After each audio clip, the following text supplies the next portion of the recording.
a business that gives you interest, a business that where you're working with people that you enjoy working with. And we are off to the races.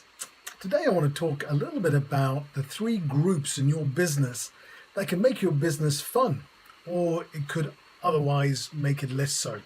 And the three groups are your team, and that would include you, it would include your clients, and it would include your tasks. Those three groups. Let's think about those in order that I've laid them out.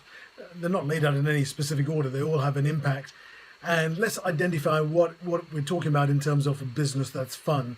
A business that's fun, in my sort of loose definition, is a business that is growing, that gives you excitement, a business that allows you time and freedom to have some time off, relax, do what you love, a business that gives you interest, a business that where you're working with people that you enjoy working with, a business that gives you more than enough money so you never have to worry about money, and a business that gives you life a choice, whether to work, who to work with, how to work, when to work, if to work.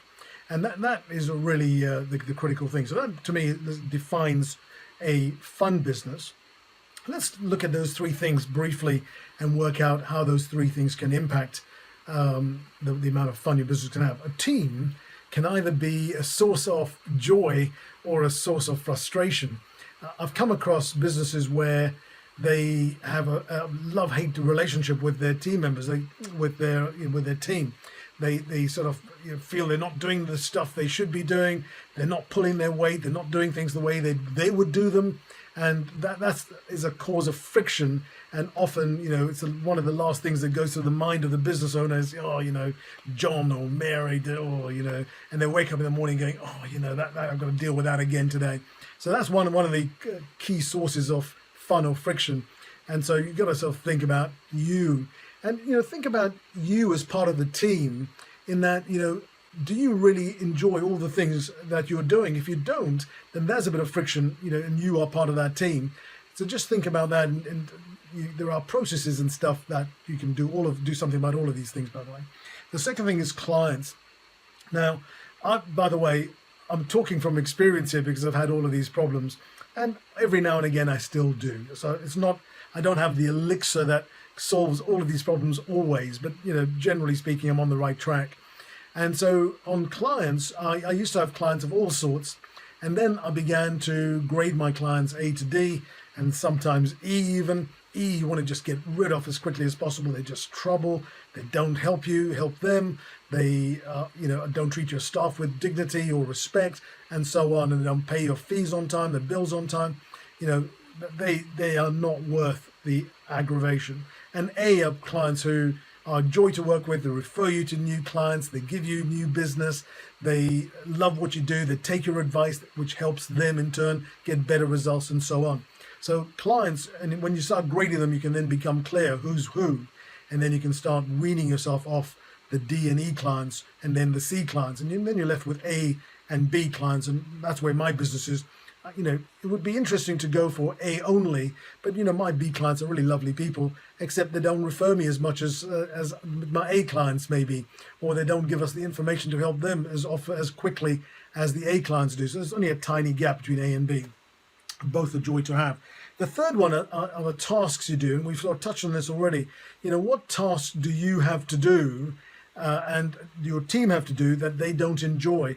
Because typically for every task there'll be people who enjoy it and the people who don't. And if a team member isn't enjoying the task they're doing, it's probably because they're not cut out. They're not, their behavior type, their way of working doesn't lend itself to what they're doing. And you're better placed to give that task to someone who is better placed to deliver that task. And so therein is the essence of those three. Do the stuff you love, give your team the stuff they love, they'll help you, help them to run a better business. Hopefully that all helps, makes a bit of sense on this day before the bank holiday. I am now quitting for the long weekend. I might do one or two of these, but it'll be very casual. It may be in the park when I'm walking, it may be in the garden when I'm relaxing, but you'll get to see me at play. But hopefully today has given you some thoughts on these three groups and you can take stock and on paper typically, give yourself a 0 to 10 on where you and your business are, and then just make a decision to change it. That's what we do with our clients on an accelerated basis through our program. And if that's something you'd like to talk about, just reach out and let's have a chat. Just you'll be able to message me or book a call, or somewhere where you're seeing this video, there'll be a way of contacting me. All right, this is Gordon wishing you well. You take really good care of yourself. Have a great Easter weekend, which is when I'm recording this, and I'll speak soon. Take care. Bye-bye.